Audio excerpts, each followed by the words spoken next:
ఇక హరికృష్ణ కంపెనీని యాక్షన్‌గా పొందడానికి విహారీ గవర్నమెంట్ ఆఫీస్‌కి వచ్చేస్తాడు. విహారిని చూసి అంబిక షాకయిపోతుంది. సుభాష్ అంబికతో విహారీ వచ్చేశాడు. కంపెనీని సొంతం చేసుకుంటాడు. ఇప్పుడేం చేయలేమా అని ప్రశ్నిస్తాడు. దానికి అంబిక ఎందుకు చేయలేం? కంపెనీ కొనుగోలు చేయడానికి సంబంధించిన డాక్యుమెంట్స్, డబ్బు తీసుకొని విహారీ కంపెనీకి చెందిన అకౌంటెంట్ వస్తున్నాడు. వాడిని ఆపితే చాలు మన పని ఈజీ అయిపోతుంది అని చెప్తుంది అంబిక సుభాష్‌తో.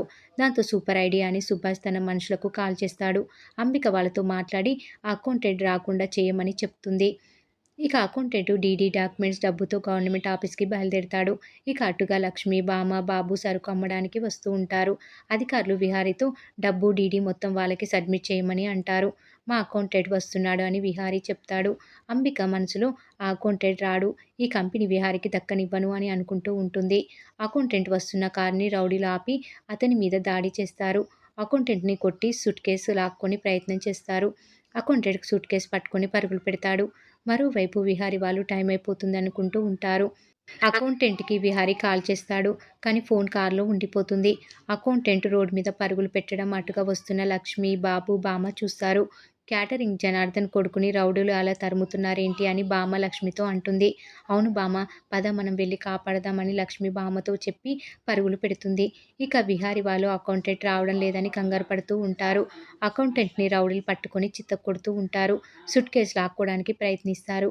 అకౌంటెంట్ ఎంత గట్టిగా దెబ్బలు కొడుతున్నా సూట్‌కేసు వదలడు. ఇంతలో లక్ష్మి వచ్చి ఓ పెద్ద కర్ర తీసుకొని రౌడీలను చితక్కొడుతుంది. హరికృష్ణ కూడా రౌడీల మీదకు రాళ్ళు విసిరి కొడతాడు. మొత్తానికి హరికృష్ణ కూడా రౌడీలను కొడుతూ లక్ష్మి విహారీల కొడుకు అనిపించుకుంటూ ఉంటాడు. ఇక లక్ష్మి కొట్టిన దెబ్బలకు రౌడీలు పారిపోతారు. అకౌంటెంట్‌కి బాగా దెబ్బలు తగలడంతో ఓ చోట కూర్చుండిపోతాడు. ఎందుకు రౌడీలు మీ వెంట పడ్డారు అని లక్ష్మి అడిగితే, ఏమో తెలియదు కానీ ఈ సూట్‌కేసులో డబ్బు, డాక్యుమెంట్స్ ఉన్నాయి. వెంటనే వీటిని గవర్నమెంట్ ఆఫీస్‌లో ఇవ్వాలి అక్కా. దీని మీద వందల మంది జీవితాలు ఆధారపడి ఉంది. వీటిని వెంటనే ఇవ్వాలి అని అంటాడు అకౌంటెంట్. దాంతో లక్ష్మి నేనిస్తాను హర్ష అని చెప్పి హర్షని హాస్పిటల్‌కి తీసుకెళ్లమని బామ హరికృష్ణతో చెప్తుంది. విహారీ కావాలని లేట్ చేస్తున్నాడని పాత ఉద్యోగులు విహారీని దుమ్మెత్తిపోస్తూ ఉంటారు. దీంతో ఈరోజు ఎపిసోడ్ కంప్లీట్ అవుతుంది. మరి ఏం జరగబోతుందనేది రాబోయే ఎపిసోడ్‌లో తెలుసుకుందాం.